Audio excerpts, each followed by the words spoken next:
This is a national emergency. Our work here will ensure a peace mankind has never seen. The world will remember this day.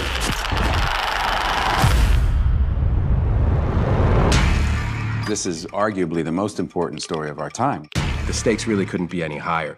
It's profound, but it's told in a very human way. Everything Chris Nolan has done has been a prelude to this. This is not a film, this is an experience. It is a heart-in-your-mouth thriller.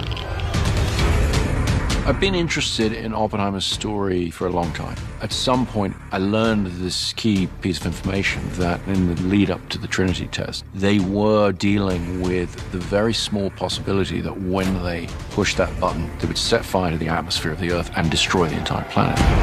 And yet, they pushed that button. I wanted to take the audience into that extraordinary moment in human history.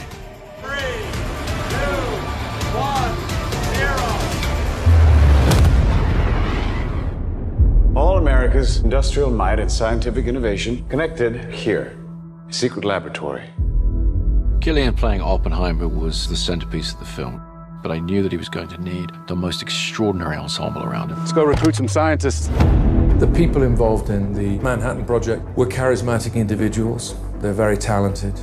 The world that Oppenheimer inhabits is filled with rock star scientists. And I think because we have all these fantastic actors, you really buy that. It felt like I was playing sports with some of the best athletes. Every single person has come to set knowing that they have been hired because somewhere along the line, Chris thought that you did a good job. And this goes for crew as well. Action! My preference is to always do things in camera as much as possible. It sets a big challenge for every department to actually bring the reality of a thing there for the actors. Every crew member on this film has to adjust their work for the IMAX screen. IMAX can contain 18K resolution per frame, which is by far more than any digital camera. It gets thrown up on a gigantic screen, and the moment you watch it, it's very evident. The quality is unprecedented. This is a story of America in the 20th century, so I think it can be painted on that big of a canvas, and what better way to do that but with IMAX cameras. Why would we go to the middle of nowhere for who knows how long? I always try to use real locations as much as possible.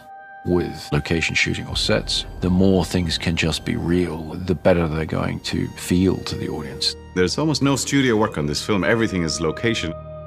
The sets were built in such a way that they felt incredibly authentic. We built our Los Alamos at Ghost Ranch, New Mexico, which is along the same mountain range that Los Alamos proper sits on. This was very important, and I based all of this on research. We built all of these buildings 360. We want it to feel like you are right there, you are in this is happening, this is real. This isn't a backlot. It's just the most transporting thing, you know, when you're there and it just looks exactly like Los Alamos 1940s must have looked, and you know that no detail has been overlooked. You know, we also shot in a huge amount of the real locations. We shot in Oppenheimer's house, in Los Alamos. We shot in Princeton. Walking through Princeton, it's really very funny because people, you know, they're walking around and they go, shooting those scenes, playing the characters who really had versions of these events happen there, you just get a real charge out of it, you know? This is a matter of life and death. But I can perform this miracle. When you do Chris's movies, things that when you read a script you normally would think would be visual effects, you know that you're going to be doing this stuff practically.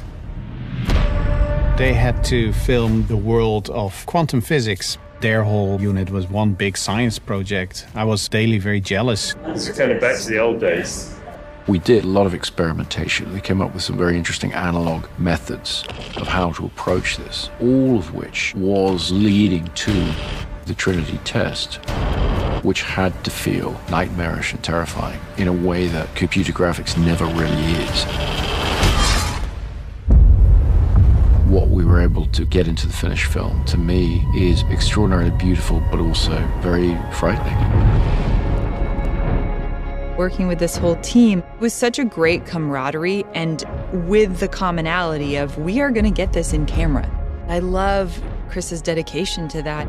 It really speaks to Chris and the way he directs. All of the energy goes around the camera. Like, we're all here to do the same thing. Chris makes films for theaters, for movie-going audiences. You know, so you want to see that as it's designed to be seen.